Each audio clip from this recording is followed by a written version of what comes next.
Alright, and what's up everybody? Quancredible here to bring you the review for Black Clover chapter 255. And this chapter, it actually happened, I don't know if any of you remember, it was like 2 chapters ago when this fight initially started. And I was like, and it was when Noelle and Vonica were fighting initially, and Noelle asked her if she knew who her mom was, and she was like, oh, I have no idea, I don't even care.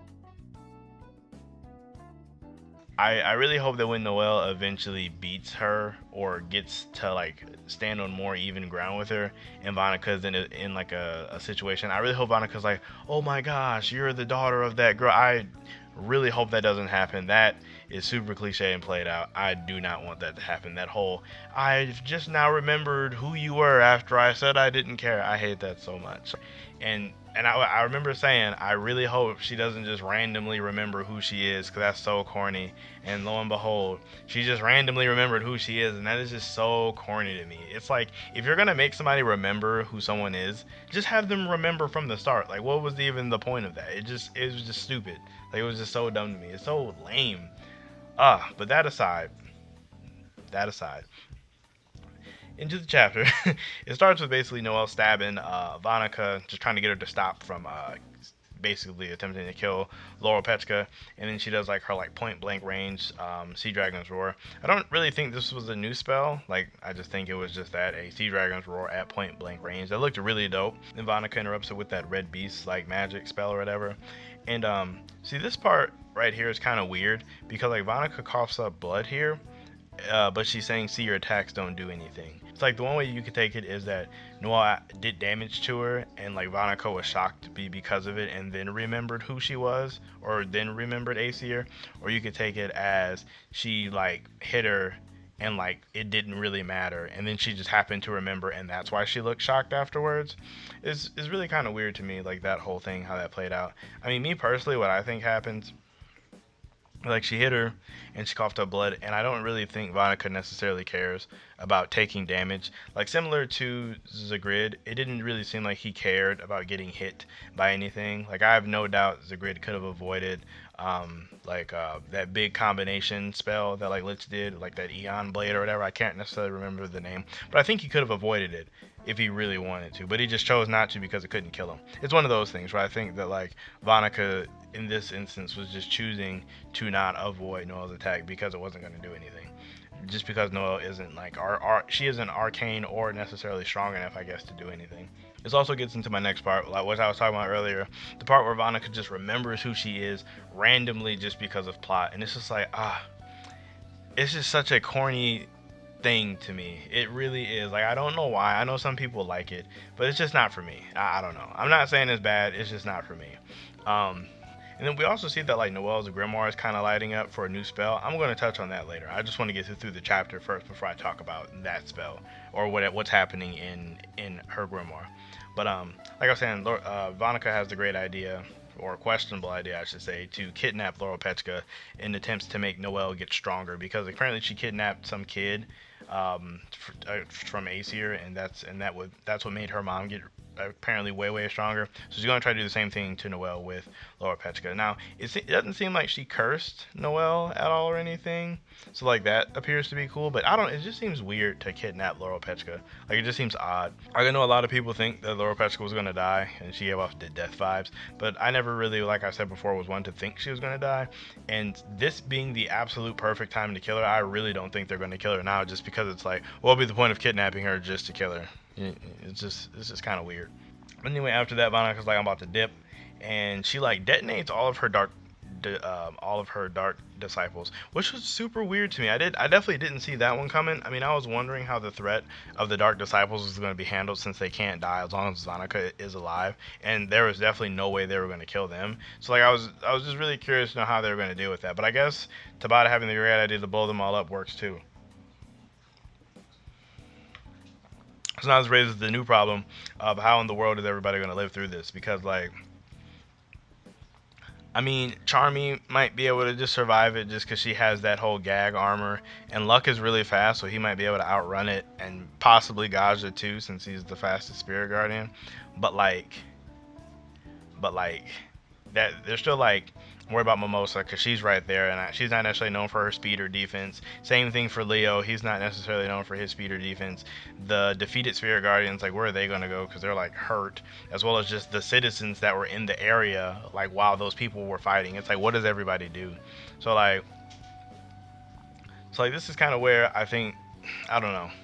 I don't know, because there's lots of different avenues that you could take. You could you could assume that maybe one of the spirit guardians has some crazy broken spell that allows them to transport lots of people all at the same time, or you could think that, oh, maybe Mimosa has some kind of crazy defensive spell that allows her to protect or heal a bunch of times. You could even assume that maybe Noelle's new spell that she was getting might have something to pertain to this exact scenario. It's just like, I have no idea what they can possibly do to get out of this. Like, if it's not one of those three things, I'll be shocked. I mean, I'm definitely really pumped for next Sunday to try to see what it could possibly be. Let me know. Let me know what you guys think is going to happen with that one, because that's one of the things I'm super curious about. How do you guys think that whole curse exploding thing? Like, how is everybody going to get out of that?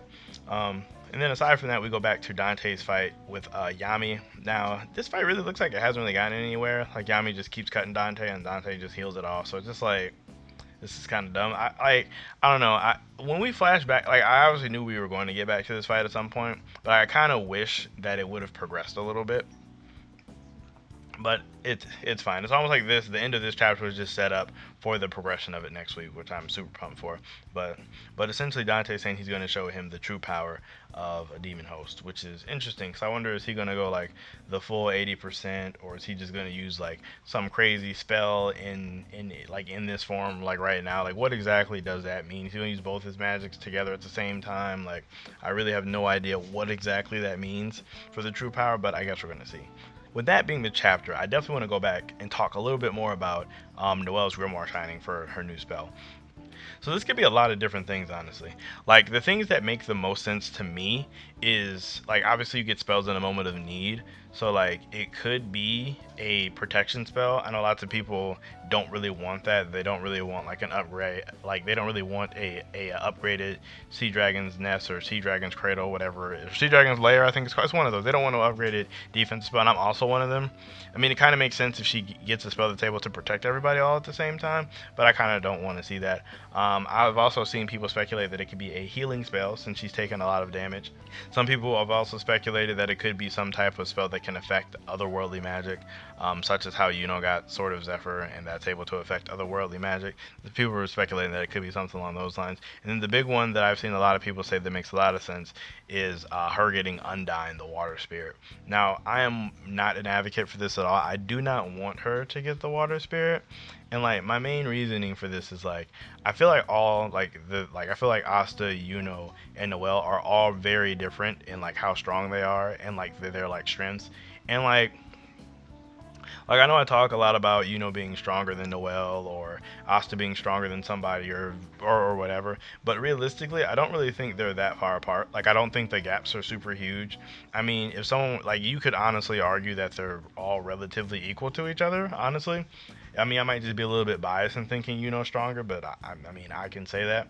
So like, for the sake of the argument, I really feel like where they all are right now, they're pretty relative to each other, excluding Berserk Asta, because I don't even really include that form because it's not like he can go at his own self, so it's like whatever. That would be like including Noelle, or that'd be like including Undyne to amped Noelle, or like Laurel Petra amped Noelle. It's like, it's not really a form that she can just go on her own, so I don't see a point in even counting it. Like, it's just one of those things. Like, so for the sake of the argument, I really do consider them more or less equal to each other, or more or less like relative to each other.